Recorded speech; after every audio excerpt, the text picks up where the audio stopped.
Good morning dear students. तो matrix के types के मैट्रिक्स के ऊपर मैं पिछले लेक्चर में था और अभी भी टाइप्स ऑफ मैट्रिक्स के ऊपर हम लोग कंटिन्यू करेंगे। तो सबसे पहले देखो मैंने सिखा दिया था तुमको column matrix, row matrix, square matrix और रेक्टेंगुलर मैट्रिक्स। ये चार तरह का मैट्रिक्स सिखा दिया था। अभी हम लोग बात करेंगे दूसरे टाइप के मैट्रिक्स की बात करते हैं। वो है हमारा सपोज को diagonal matrix. Diagonal matrix, diagonal matrix क्या होता है? जिसका प्रिंसिपल डायगोनल कोई नंबर हो। आप सोचो प्रिंसिपल डायगोनल क्या होता है? प्रिंसिपल डायगोनल बोलते हैं यहाँ पर सपोज के 1, यहाँ मान लो 6, यहाँ मान लो 7 और यहाँ पर 0, यहाँ पर भी 0, यहाँ पर भी 0, यहाँ पर 0, यहाँ पर 0 और यहाँ पर 0। इस तरह का स्क्वायर मैट्रिक्स ही है, इसको बोलते हैं प्रिंसिपल डायगोनल। प्रिंसिपल डायगोनल जो है ना वो एक कोई कांस्टेंट हो, ये होता है प्रिंसिपल डायगोनल होता है। प्रिंसिपल डायगोनल, प्रिंसिपल डायगोनल में कोई भी नंबर हो, प्रिंसिपल डायगोनल में कोई भी नंबर हो और उसके बाद उसके अलावा जितने मेंबर्स है, जितने भी एंट्रीज है वो सारे एंट्री 0 हो, तो उसको हम लोग बोलेंगे डायगोनल मैट्रिक्स। किसी किसी बुक में इसको ऐसे भी लिखा रहता है 1, 6 और 7, यहाँ पर डायगोनल लिखा रहता है। डायगोनल DIAGONAL डायगोनल, या DIA भी लिखा था, DIA 1, 6 कॉमा नहीं, ऐसे भी लिखा रहता है डायगोनल मैट्रिक्स। ये हो गया डायगोनल मैट्रिक्स, जिसमें कि प्रिंसिपल डायगोनल जो है वो कोई एक नंबर होगा, कांस्टेंट नंबर होगा, बाकी जितने भी एंट्रीज हैं या जितने मेंबर्स हैं वो सारे जीरोज होंगे। और एक तरह से क्या होगा, एक तरह से ये स्क्वायर मैट्रिक्स भी है। देखो अब 3x3 ऑर्डर है इसका, तो इस तरह से पता चल गया। It is also a square matrix, एक तरह का ये स्क्वायर मैट्रिक्स भी है। ठीक है कि नहीं? एक तरह का स्क्वायर मैट्रिक्स भी ये है।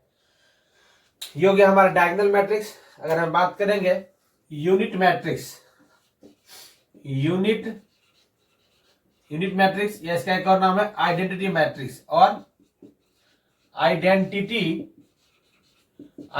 मैट्रिक्स ये क्या मैट्रिक्स होता है? It is denoted by I. It is denoted by I. इसको हम लोग I से डिनोट करते हैं। और ये मजेदार क्या है, ये वर्क 1 की तरह काम करता है। जैसे 3 1 जा 3, क्या आंसर आता है? 3 आता है। उसी तरह से मान लो कि इसको कर दो B बना लो, B एक मैट्रिक्स है, तो B 1 जा B इंटू आई करोगे, क्या रिजल्ट आएगा? B। A इंटू आई करोगे तो क्या आंसर आएगा? A ही आएगा आंसर। ठीक है कि नहीं? अब एक चीज और लिख देता हूं, काम आएगा बाद में। A इंटू A इनवर्स, क्या होगा इनवर्स बाद में बात करेंगे, बट अभी लिख लो एक बार। A को अगर A इनवर्स से मल्टीप्लाई करेंगे तो भी आंसर जो होगा वो एक आइडेंटिटी मैट्रिक्स होगा, एक यूनिट मैट्रिक्स होगा। A इनवर्स क्या होता है, सब बात करेंगे, टेंशन मत लो, अभी तत्काल लिख दो। अब यूनिट मैट्रिक्स में क्या होता है, I इज इक्वल्स टू, अगर I2 लिखा हुआ है तो 1 0 0 1। अगर I3 लिखा हुआ है इसका मतलब क्या होगा? 1 0 0, इसको कर लेते हैं 1 0 0 0 1 0 0 0 1। ये हो गया हमारा क्या 2x2 मैट्रिक्स है, ये 3x3 मैट्रिक्स है। सिर्फ I1 लिखा हुआ है, इसका मतलब सिर्फ 1 आएगा, 1 क्रॉस 1। तो ये हो गया हमारा क्या यूनिट मैट्रिक्स। अगर किसी मैट्रिक्स को मल्टीप्लाई करेंगे, मान लो एक मैट्रिक्स है 1 2 3 4 और मल्टीप्लाई करना है इसका 1 0 0 1 से, तो आंसर यही मैट्रिक्स आएगा। आंसर ये मान लो A मैट्रिक्स है, ये मान लो I मैट्रिक्स है, तो आंसर क्या आएगा? A ही आएगा, यानी 1 2 3 4 ही आएगा। यानी आंसर क्या हो जाएगा इसका? A का A ही होगा। ये चाहे 2x2 मैट्रिक्स हो चाहे 3x3 मैट्रिक्स हो, सब में रूल तो यही लगने वाला है। ठीक है कि नहीं? तो इस तरह से हमने क्या सीख लिया, एक डायगोनल मैट्रिक्स। और इसका प्रिंसिपल डायगोनल कितना हो रहा है? सिर्फ 1।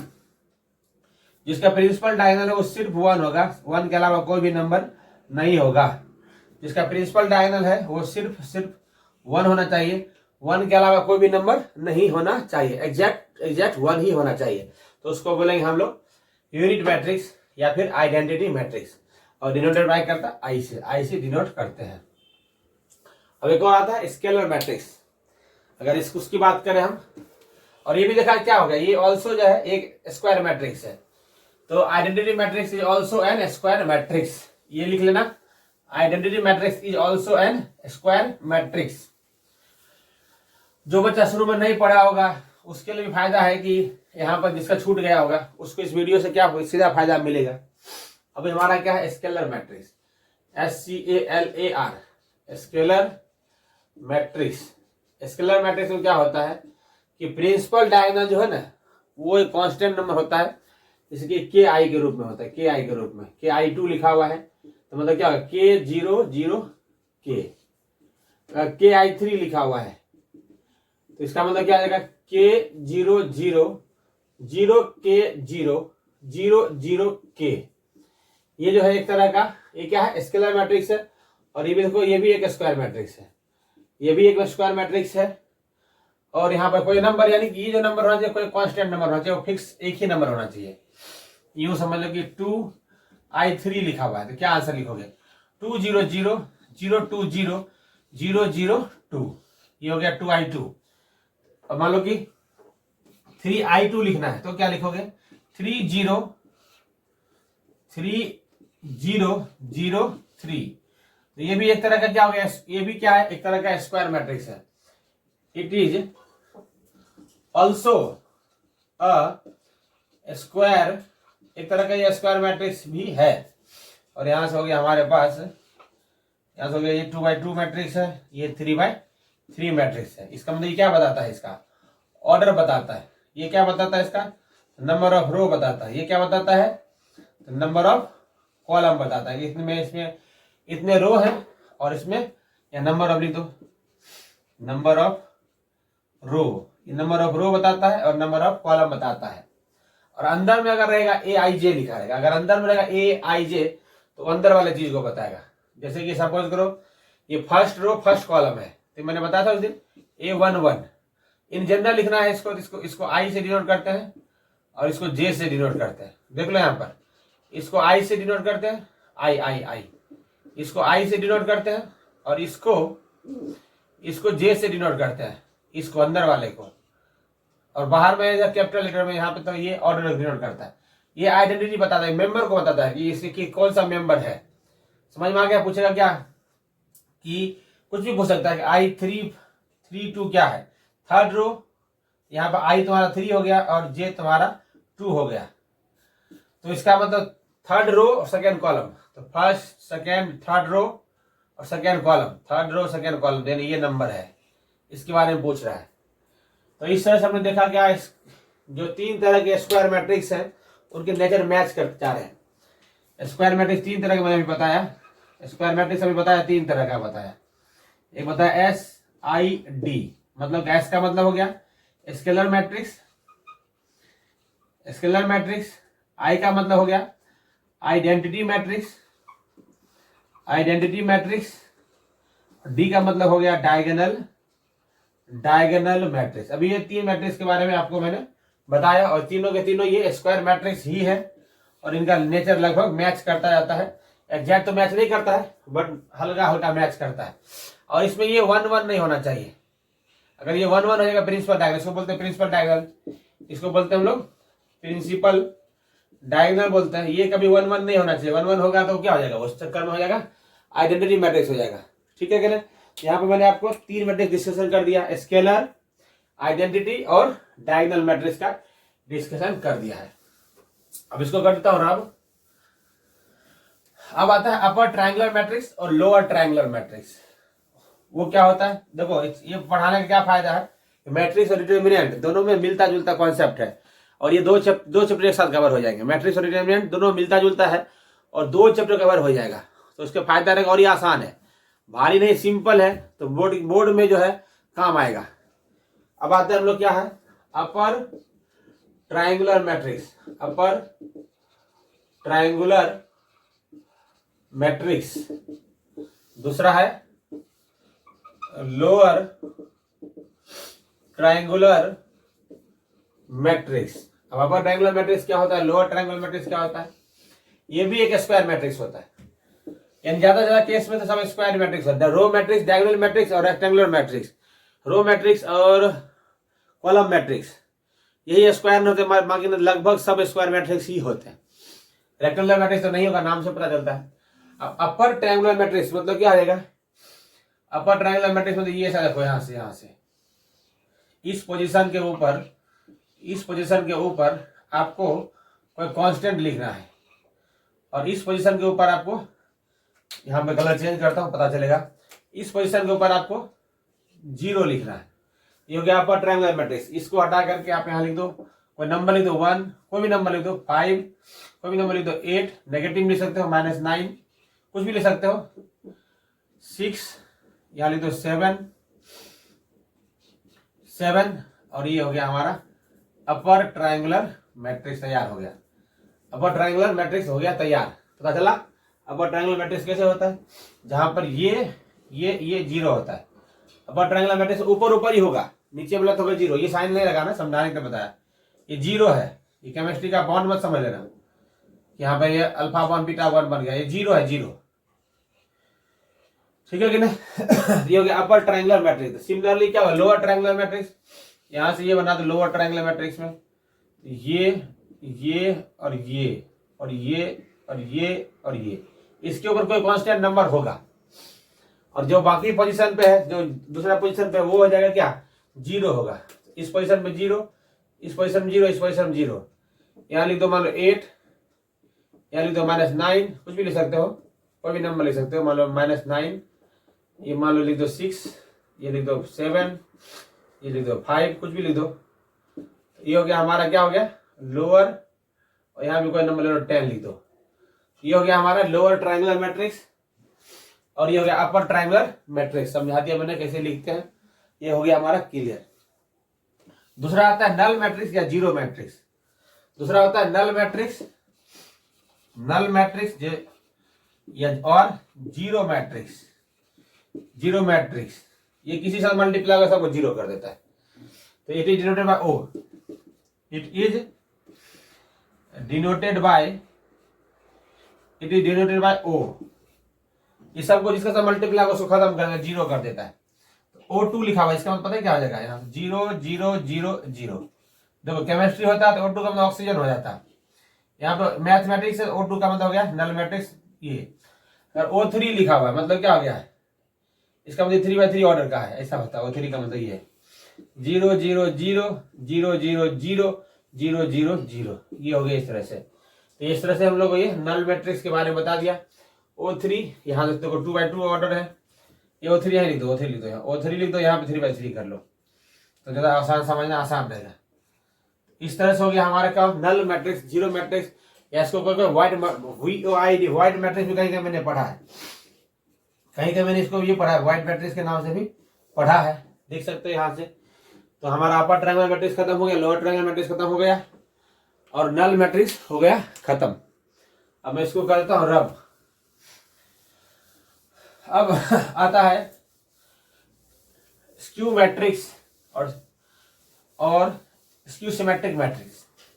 स्क्यू मैट्रिक्स और स्क्यू सिमेट्रिक मैट्रिक्स वो क्या होता है, उससे पहले कुछ समझ लो। ट्रांसपोज करना मैट्रिक्स का ट्रांसपोज करना, एक कॉन्सेप्ट सीख लो। Transpose of a matrix, transpose of a matrix. एक मैट्रिक्स को ट्रांसपोज कैसे करते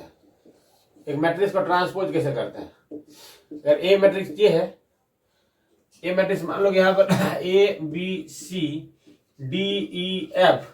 GHI कोई एक मैट्रिक्स है, तो उसका ट्रांसपोज क्या होगा, यानी ए का ट्रांसपोज। ऐसे किसी बुक में ऐसे लिखा रहता है, किसी बुक में ऐसे लिखा रहता है, किसी बुक में ऐसे भी लिखा रहता है, किसी बुक में ऐसे भी लिखा रहता है, अलग अलग बुक में अलग अलग लिखा रहता है। और यहाँ पर हम लोग इसको समझते हैं ऐसा लिखा रहता है। मतलब क्या हो जाएगा, इसका मतलब क्या होता है, रो को क्या कर देना है, कॉलम बना देना है, रो को कॉलम में चेंज कर देना है, या वाइस वर्सा। तो ये क्या होगा, जो ऐसे ADJ देखो इस तरह से, ये इस तरह से। अब ये ऐसे, अब ऐसे लिखाएगा ADG ऐसे लिखाएगा, BEH ऐसे लिखा हुआ, अब इसको ऐसे लिखना है, तो BEH। CFI ऐसे लिखा हुआ है, उसको ऐसे लिखना है CFI। इसको क्या बोलते हैं, ट्रांसपोज कर देना। समझ में आ गया। एक और एग्जांपल लू, अगर मान लो ए जो है 1 2 3 4 है, तो ए का ट्रांसपोज क्या होगा। अब 1 3 कैसे, ऐसे है, 1 3 यूं है, अब 1 3 ऐसे होगा, 1 3 2 4 ऐसे, अब 2 4 ऐसे होगा, तो 2 4। ये हो गया ट्रांसपोज, मैट्रिक्स का ट्रांसपोज करना हो जाएगा। ठीक है क्या ना। अब सपोज करो कि मैट्रिक्स को ट्रांसपोज करें, मैट्रिक्स को ट्रांसपोज कर दे और फिर भी मैट्रिक्स में कोई फर्क ही नहीं पड़े, जैसा था वैसा ही रह जाए। अगर मैट्रिक्स को ट्रांसपोज करें और जैसा था वैसा ही रह जाए तो उसको बोलेंगे हम लोग सिमेट्रिक मैट्रिक्स। समझ में आया? सिमेट्रिक मैट्रिक्स समझो अब क्या कॉन्सेप्ट आ रहा है। सिमेट्रिक मैट्रिक्स कॉन्सेप्ट नया आ रहा है यहाँ पर। कॉन्सेप्ट का नाम है सिमेट्रिक मैट्रिक्स। सिमेट्रिक मैट्रिक्स का मतलब क्या होता है? अगर ट्रांसपोज कर दे, मैट्रिक्स को ट्रांसपोज कर दे, तो इसको ट्रांसपोज किया ना, सब कुछ जहां तहां हिल गया, ये डी था यहाँ पर अलग जगह है, दोनों अलग अलग दिखने में लग रहा है। बट सिमेट्रिक मैट्रिक्स कैसा होता है? उसको ट्रांसपोज कर दे और फिर भी देखने में वही सा लगे, सेम टू सेम देखने में लगे, तो उसको बोलेंगे सिमेट्रिक मैट्रिक्स। यानी ये है कोई और उसको ट्रांसपोज कर दिया, फिर भी कुछ फर्क नहीं पड़े, जैसा दिखने में लगता था पहले वैसा ही लग रहा है, तो उसको हम लोग बोलेंगे सिमेट्रिक मैट्रिक्स।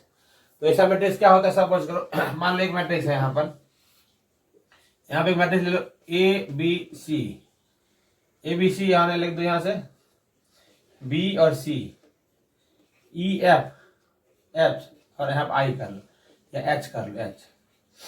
ये मान लो एक मैट्रिक्स है, इसमें हमें कलाकारी क्या क्या पता है? हमें कलाकारी ये क्या है कि यू एक जैसा रखा है और यू को एक जैसा रखा है और यहाँ कुछ भी रख सकते हैं। समझ में आया? अब इसका ट्रांसपोज करके देखो, अब इसका ट्रांसपोज करोगे, एक का ट्रांसपोज करो।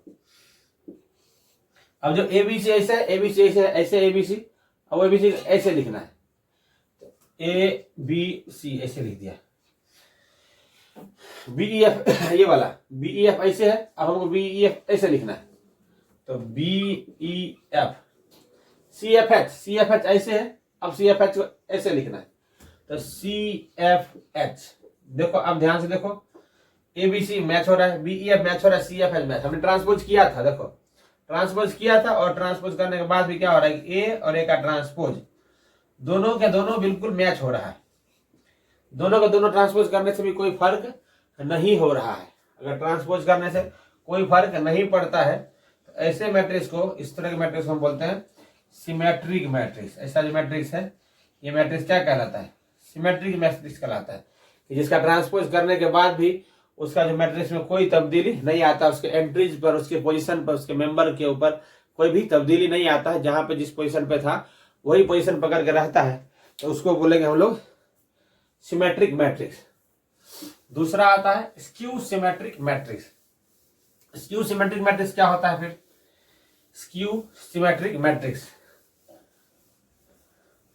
अगला कॉन्सेप्ट है, इसका नाम है skew SSM symmetric matrix. Skew symmetric matrix, skew symmetric matrix अगर देखो उसमें एक और समझ, ए प्लस ए का ट्रांसपोज अपॉन में 2 ऐसे कर दो, तो ये भी मैट्रिक्स जो होता है ना, ये होता है सिमेट्रिक मैट्रिक्स होता है, ये होता है सिमेट्रिक मैट्रिक्स।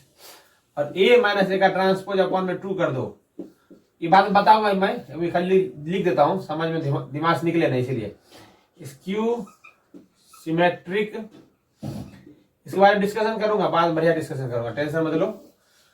अब आता है स्क्यू सिमेट्रिक मैट्रिक्स, एक ऐसा मैट्रिक्स जिसका ट्रांसपोज करे, ट्रांसपोज करने में बाहर एक माइनस आ जाता है और उसका ट्रांसपोज ऐसा हो जाता है, कुछ इस तरह से हो जाएगा, तो इसको बोलेंगे हम लोग स्क्यू सिमेट्रिक मैट्रिक्स। यानी कैसा? और इसका स्क्यू सिमेट्रिक मैट्रिक्स क्या और जान लो कि its principal diagonal is always 0, its principal diagonal is always 0, principal diagonal always 0 होता है, and its determinant in odd order is always 0। अभी बताऊंगा इसके बारे में, डिस्कस करूंगा, टेंशन मत लो। ऑलवेज 0, देखो यहाँ पर एक मैट्रिक्स लो, यहाँ पर प्रिंसिपल डायगोनल 0 लेना, यहाँ पे 0, यहाँ पे 0, यहाँ पे 0। अब ए लोगे ना तो यहाँ पे लेना तुमको माइनस ए, अगर तुमने यहाँ पे माइनस यहाँ पे ले तो बी लिया ना तो यहाँ पे लेना तुमको माइनस बी, यहाँ पे तुमने सी लिया यहाँ लेना तुमको माइनस सी। इसको बोलते हैं हम लोग स्क्यू सिमेट्रिक मैट्रिक्स। और देखो प्रिंसिपल डायगोनल देखो यहाँ पर क्या हो रहा है? 0 हो रहा है। अगर तुम इसका डिटरमिनेंट निकाल देखना, डिटरमिनेंट निकाल देखोगे, इसका डिटरमिनेंट निकाल के देखोगे तो फिर इसका डिटरमिनेंट हो जाएगा 0 होगा। ये 3/3 ऑर्डर है, ऑड ऑर्डर है, देखो इसका डिटरमिनेंट क्या होगा, 0 होगा। अब इसका देखो ट्रांसपोज करके देखो, इसका ट्रांसपोज करके देखो तो क्या फर्क पड़ता है। ट्रांसपोज करने से क्या होता है, ए का ट्रांसपोज, तो यहाँ पर ट्रांसपोज करने से क्या हो रहा है, जरा सा देखें। ए 0 माइनस ए और माइनस बी, 0 माइनस ऐसा है, अब उनको ऐसे लिखना है, तो 0 माइनस ए और माइनस बी। अब ए 0 माइनस सी, ए 0 माइनस ऐसे हमको ऐसे लिखना है, A 0 minus C, B C O, B C 0, B C 0, B C 0 ऐसे, हमें बी सी 0 ऐसे लिखना है, तो बी सी 0। देखो प्रिंसिपल डायगोनल पे कोई फर्क नहीं पड़ा। फर्क पड़ा है कहाँ पे फर्क पड़ा है, जो यहाँ पे प्लस था, जो यहाँ पे प्लस में था वो यहाँ पे माइनस में हो गया है, जो यहाँ पे माइनस में था वो यहाँ पे प्लस में हो गया है, जो यहाँ पे प्लस में था वहां पे माइनस में हो गया। यानी कि पोजिशनिंग तो चेंज हुआ लेकिन वो साइन के साथ चेंज हो गया। जहां प्लस था वो माइनस हो गया, जहां माइनस था वो प्लस हो गया। इसका मतलब क्या हो गया, ए और ए का ट्रांसपोज दोनों सेम होगा कब, जब बाहर एक माइनस कॉमन ले लेंगे। दोनों को अगर सेम करना है तो बाहर एक माइनस कॉमन ले लेंगे। ए माइनस ए का transpose, A equal to minus A power T, यानी कि A equal to minus A power T in transpose, तो उसको हम लोग बोलेंगे स्क्यू सिमेट्रिक मैट्रिक्स। यानी एक ऐसा मैट्रिक्स जब ट्रांसपोज करें तो गिफ्ट में क्या मिल जाए, हमें माइनस मिल जाए।